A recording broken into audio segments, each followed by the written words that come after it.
If you thought last week was a good week for comics, wait till I tell you about this week's batch of comics, right after this title screen.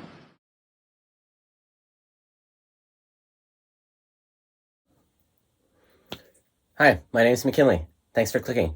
I really appreciate it because I know you have a lot of other boxes to choose from, so I appreciate that you clicked on this one. It's the last week of April 2021, and I'm going to tell you my 3 favorite reads of the week and the best art of the week. Not usually the same things, sometimes not. Now, I got a big stack of books, but like I've said before, don't let big stacks fool you because not all of these books represent different comics. So let's get rid of the stuff, and we'll show you what the real stack looks like. First off, these 3 books didn't come out this week. These are reprints. I got Berserker #1, 3rd print, with the foil cover, and I got 1 copy of Something is Killing the Children #1, 8th printing, and a 2nd copy. How'd I do that? Well, if you picked up Berserker #1, I think it was a foil variant or something like that, you got this coupon, not really a coupon, but you got this insert that made you eligible for a free copy of Something is Killing the Children #1, 8th printing. So but you had to buy Berserker #2. So I did that, and I got 2 copies, one from each of my comic book stores in town, because supplies were limited. Some guy bought 2 copies at the same store, and he wanted to get 2 copies, but they were like, no, it's 1 per customer. So I went to 2 different stores and got the Berserker #1, so now I have like 5 copies of that. 6 copies now with this one right here. Put this up on eBay, Driftwood County Jail, user ID. And then, because I got those, I got these for free. Not bad, huh? And actually, today's haul was really good because at my comic shop, Comicopolis, where I have my pull list, I had a 15% off. For every $120 you spend, you get, every $10 you spend, you get a stamp. And then once you spend $120, you get a 15% off, or that card becomes 15% off. So I saved a lot of money on my haul today because this was basically what I got. Well, with the exception of this one. So I got this Berserker #2 foil variant at Atlantis. Then this is what I got on my pull list. But this stack still isn't representative of really what was read, because I got 2 copies of Crossover #6. This is the culmination of the first arc, Kids Love Chains. So take away 1 of these and the stack gets smaller. And then also I got 2 copies of Department of Truth #8. This cover is so sick, right? I love this cover. I love those shoes. Everything about this cover. The colors. But in any case, 2 copies, same issue. So the stack gets smaller again. But honestly, this stack is still pretty big. So this is what the stack really looks like in all reality. It's still a lot of books. And I'll show you what I got, so you know what the playing field is when I tell you about what I thought were the 3 best reads and what my favorite artwork was from this week. I might have missed something that you picked up, or another way to say it is you might have bought something that I didn't get a chance to buy. So let me know in the comments below if there was something that I didn't pick up that might have been cool. And we're going to start off with the big 2, and then I'll show you the indies that I got. First up, we got the new Detective Comics. We got Robin. I believe this is the first issue. There's that Flatline character. We got the new Harley Quinn #2. And we got Teen Titans Academy #2. I thought I had this taken off of my pull list. I was very upset to get it because the first issue was horrible. Unreadable. The first issue was unreadable. And to get this, I must have ordered it, but I was not going to not take it because it's a small comic book store and I'm not going to leave them with this piece of garbage. So I bought it. Now let's go to the indies, starting with Department of Truth, number 8. Crossover, number 6. Like I mentioned earlier, it ends the first arc, Kids Love Chains. Then, you already know, I picked up Berserker. Shadecraft, number 2. Witchblood, number 2. I didn't even know this had come out, but I'm stoked that I had it on my pull list. And then, of course, I'm with everybody else. Spawn at $2.99. It's hard to pass up.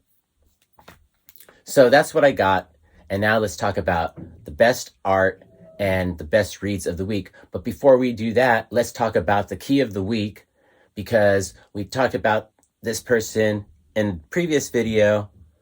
Flatline is here and has made her first full appearance in Robin number 1. She had her cameo in, I think it was Detective Comics 1034.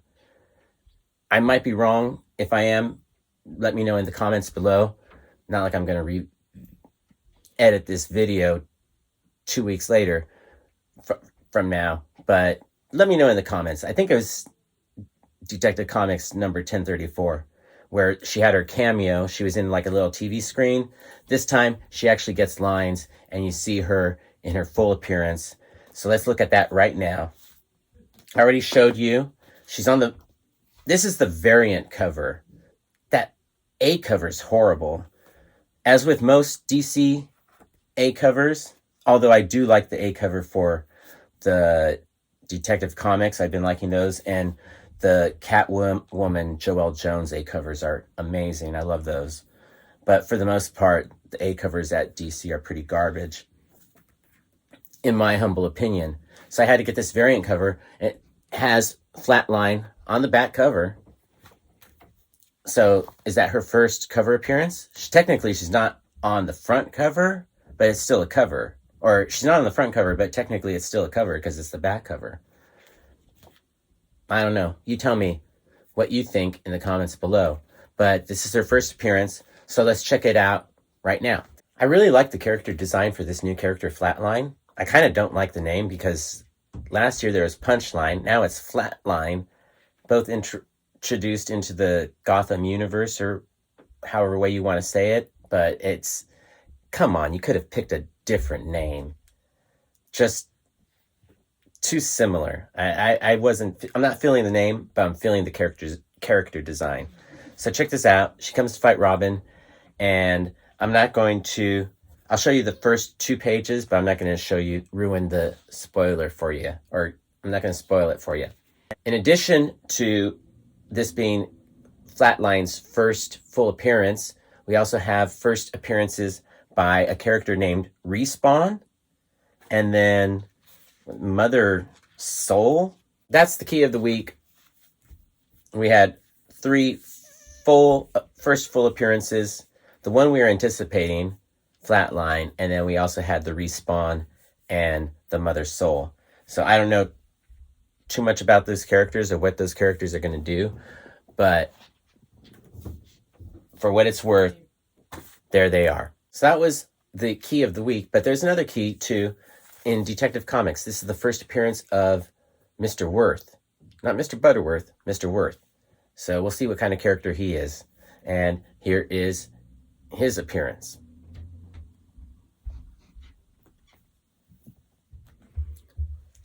There were a lot of good comics to read this week, and they were all really good. But half this pile is made up of second issues. So check it out. Bam. All these are second issues. The second issue of Shadecraft, the second issue of Berserker, the second issue of Teen Titans Academy 2, the second issue of Harley Quinn, and the second issue of Witchblood. So it's if you have a modicum of talent, I think it's pretty easy to create a good first issue, but a good second issue, that's a lot harder. It's like a band making their second record. You have a lifetime to make your first record, but about 6 months to make your second record. So is it going to be any good? Are you going to want to keep reading? Let's look at these 5 issues really quick. Witchblood number 2. Second issue didn't leave me as captivated as the first issue. I'm on the fence. Harley Quinn number 2. I enjoyed this a lot. I hate to say it. And I will definitely keep buying it. Teen Titans Academy 2 was not the hot piece of garbage that the first issue was, but definitely will not be buying this again. Berserker number 2. Holy cow. I'm just going to leave it at that. And Shadecraft number 2. We'll talk about those coming up. So that's a little bit of foreshadowing. Now let's talk about the best art of the week. So, in all honesty, I don't really like the art in this new Robin comic book, but I really like this Flash book, I really liked this flashback page that just went to black and white. I thought that was pretty cool. And that's why I'm sharing it with you. So hats off to Gleb Melnikov. I'm probably pronouncing that wrong. Just like everybody pronounces Peach Momoko's name wrong. But in any case, hats off because I did enjoy this flashback page. Overall, it's just not my style. Even the book isn't really my style, but I did like that page. Now let's talk about the pages that I really did enjoy artwork-wise.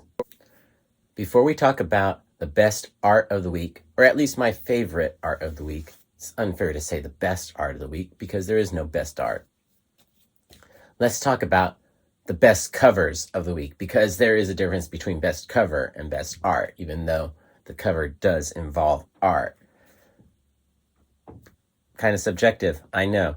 So I'm the authority in this video. Tell me what you think in the comments below, especially if you disagree, because tell me what you thought was the best cover of the week.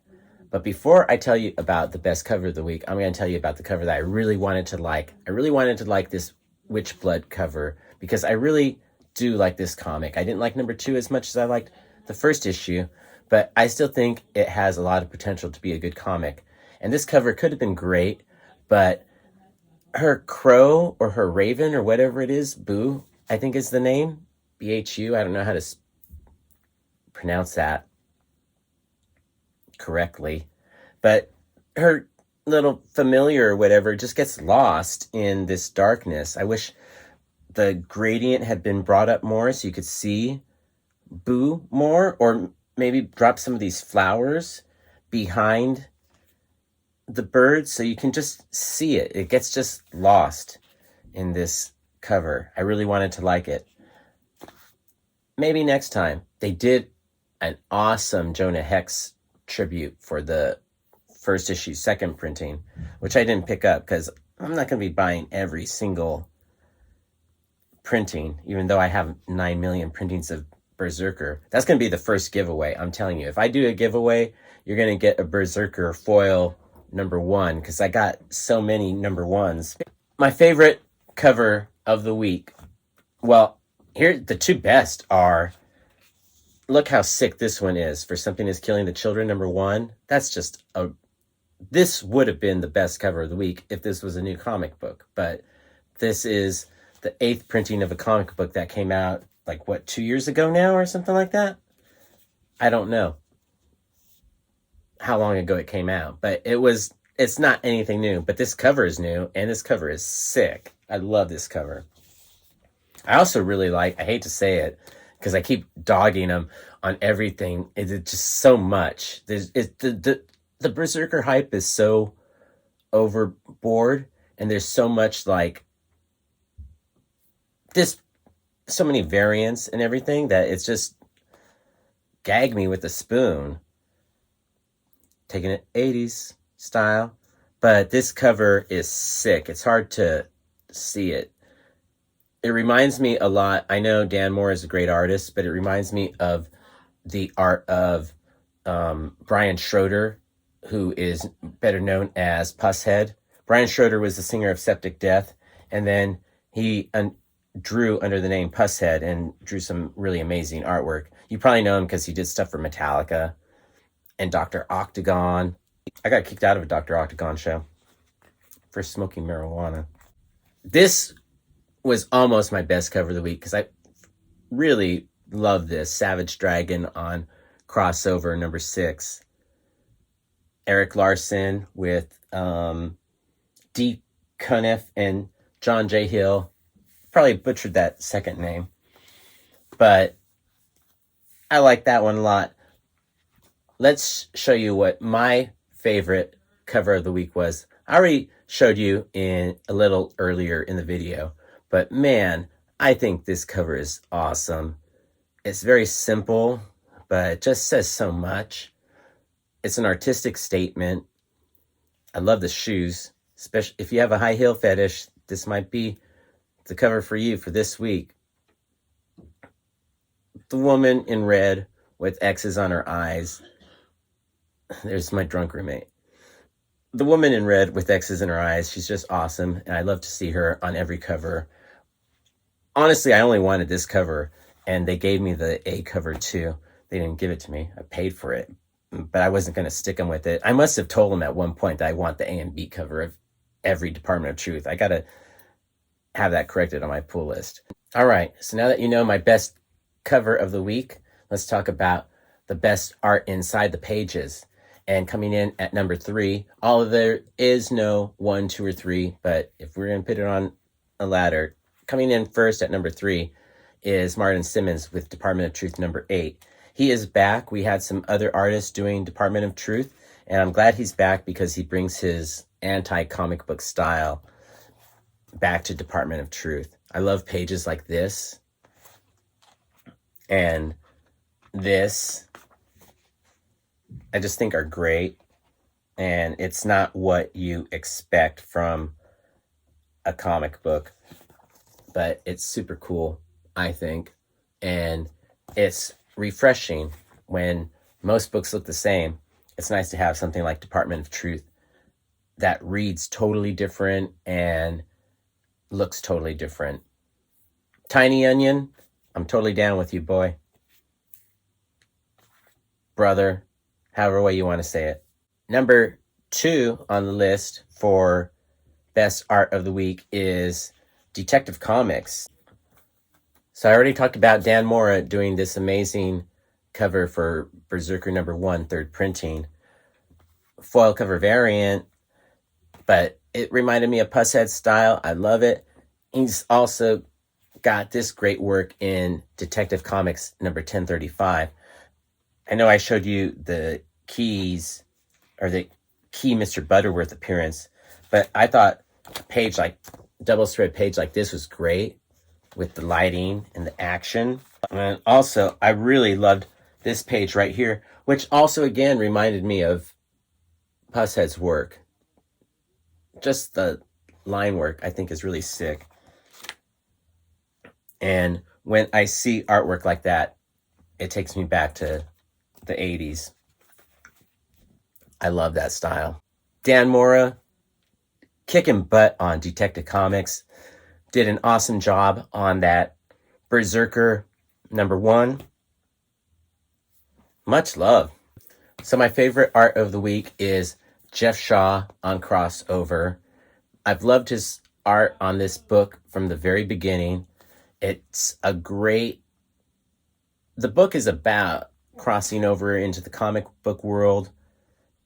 And so they use like the Ben-Day dot patterns that you would see in an old comic book, how they would represent different percentages of color. And that has just knocked me out of the park and won me over, swept me up, swooned me head over heels. I'm in love with it. So I just want to show you some really nice pages, like this double page right here. And if you've seen any of my unboxing videos where I'm trying to look at the monitor and figure out what book it is because I can't see. This is literally what it looks like to me. See, he represents, because this is what I'm seeing, and then this is what you're all seeing. So it's just beautiful. I really enjoyed this book a lot. Visually, it's a treat. This is the kind of thing that you couldn't really translate onto a TV screen, I feel like, because so much of it is in the print aspect of it. And I could see Berserker, I could see Shadecraft as TV shows. I couldn't see Crossover as a TV show. Point being, great art, Jeff Shaw. I love what you've done with Crossover, and the last 6 issues have been great. Thank you so much. It was a fun ride. The first arc was awesome. Thank you. So you've made it this far in the video, and now I'm going to tell you my 3 best reads of the week. And I've got to be honest with you, it was a really heavy week. Any one of these books could have made it into the top 3 best reads of the week, because these were all really good books. This one wasn't that great. I mean, it was better than the first, but it wasn't the hot pile of garbage that the first one was. It still wasn't that great. It wasn't a pile of garbage, but not much better than. But any one of these books could have been in my top 3 reads. Harley Quinn, number 2. This was a fun book. I don't like the art style so much, but I really enjoyed the story, and I cannot wait for number 3. Honestly, it's not my... I'm surprised I'm liking it. Detective Comics. I'm surprised this didn't make it into the top 3, because I really like Mariko Tamaki.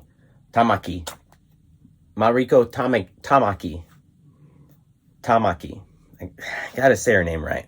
But I really like the way she writes, and I really did enjoy this book a lot. But there were so many good books. Robin number 1 was a pretty decent read, but was not that great. But if it had been a lighter week, it could have made the top 3. It was pretty decent. Witchblood, I didn't enjoy as much as I wanted to. This could have been a good read, and would have made the top 3 if it had been a lighter week, but it was so heavy.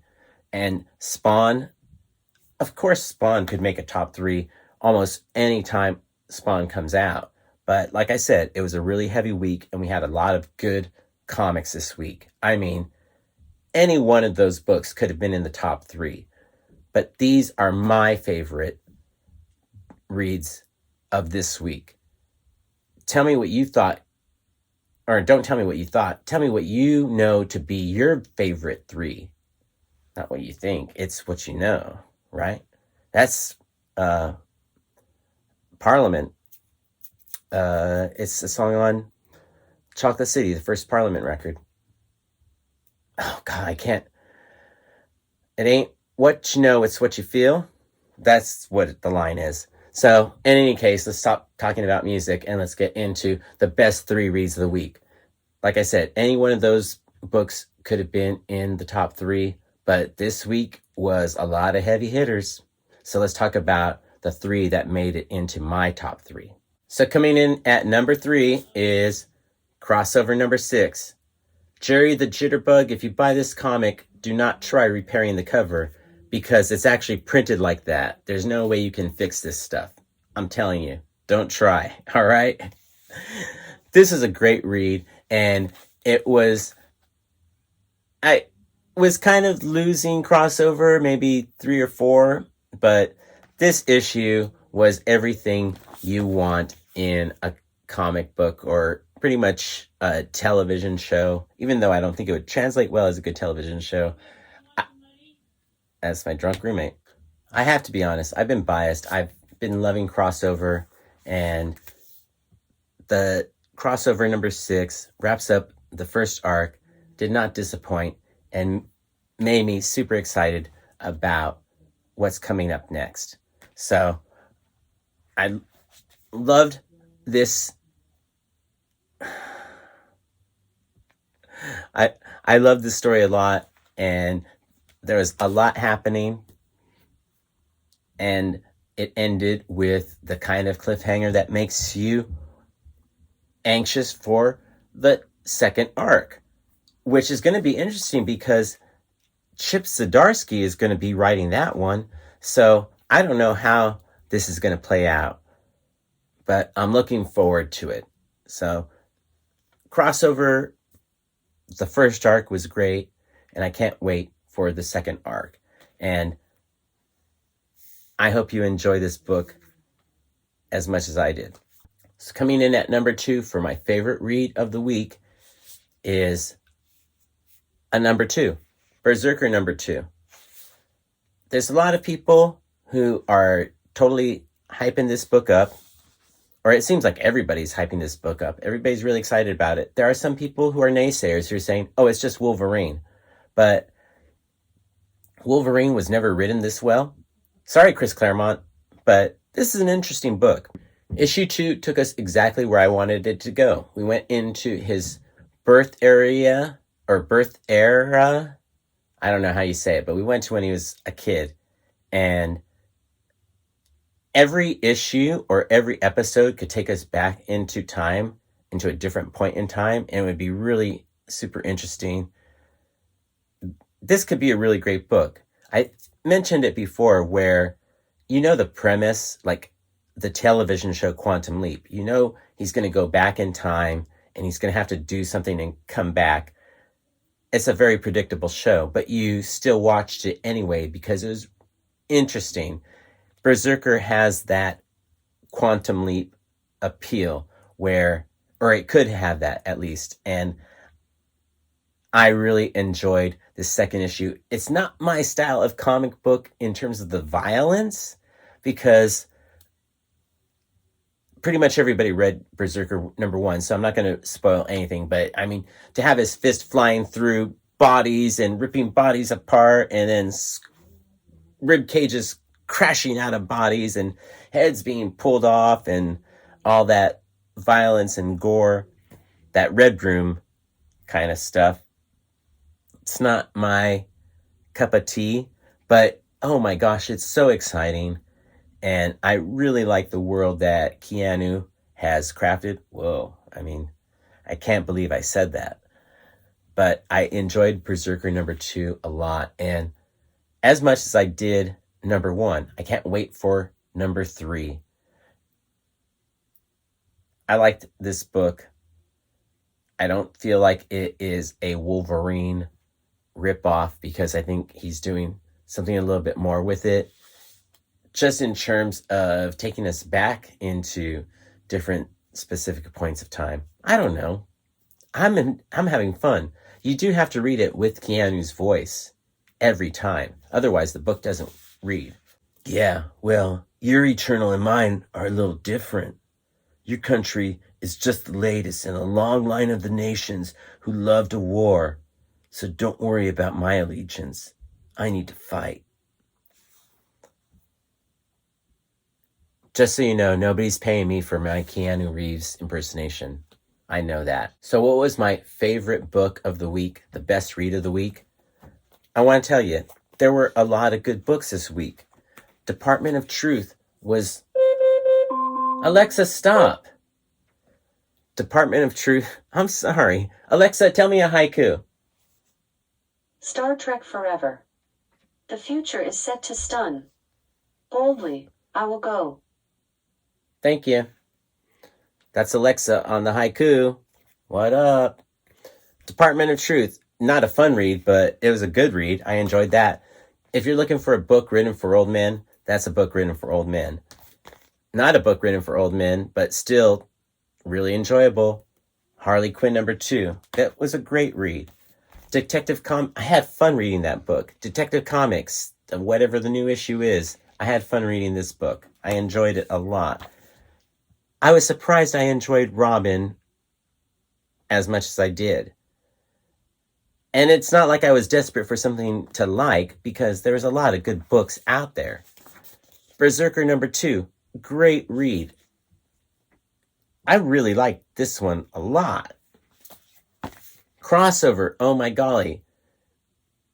There was so much happening in this book, and when it ended, that cliffhanger or that twist that makes you want to get into the next one was just what I needed to make me excited about crossover all over again. But the book that had me the most excited, the book where I was like, when I went to the end, I can't wait for the next issue. Shadecraft number 2. Zadie is killing it. I am all over this book. I love Shadecraft. Each one of these issues so far, there's only 2, each one of these. I'm acting like it's some epic thing. But the first issue and the second issue, these would make great episodes. It's already been licensed for Netflix. You know that. So it's going to be a TV show. The issue is just like that pacing of a good, witty television show. I loved Buffy the Vampire Slayer. I loved Sabrina the Teenage Witch when that was on Channel 7. Parker Lewis Can't Lose. All those great television shows. This could be like one of those. And we're seeing it first in the comic book. It was funny. It is smart, well written. And when you got to the end, you were like, oh my gosh, I cannot wait to see what happens next, because the twist was so clever. It's that clever line between clever. It's that little twist between clever and stupid. I'm trying to reference Spinal Tap, but it's been so long since I've seen that movie. In any case, Shadecraft was awesome. I enjoyed it so much. I'm a super Zadie fan. I honestly thought her name was Zadie Lou, but in this issue, it's Zadie 2. My memory, it's been a long, strange trip. I'm thankful to be here, and I am thankful to be reading good books like Shadecraft. So those were my top 3 reads of the week. All the art that I liked the best from this week. What was your favorite read? What art did you like the best? Was there something that I didn't buy that you did that I should have, that could have made the top 3 read or the best art? Because I know there's a lot of books out there. I watched Infinity Flux's day before comic release video, and I wrote down all the stuff I wanted to get, and all of it was on my pull list. But then I also had Witchblood on there, which they didn't mention on their show. So there's stuff out there, and that's why I'm doing this, because a lot of times I watch other videos and people's top 3 are nothing like my top 3, or their top 3 is like my bottom 3. And I'm like, wow, we're reading totally or appreciating totally different comics. So I just want to express my opinion, because maybe it might be somewhat akin to yours. Because I look at stuff and sometimes I'm like, that's not the way I feel. So tell me how you feel in the comments below. Thanks for watching. Peace, love, Bunny, and Bear.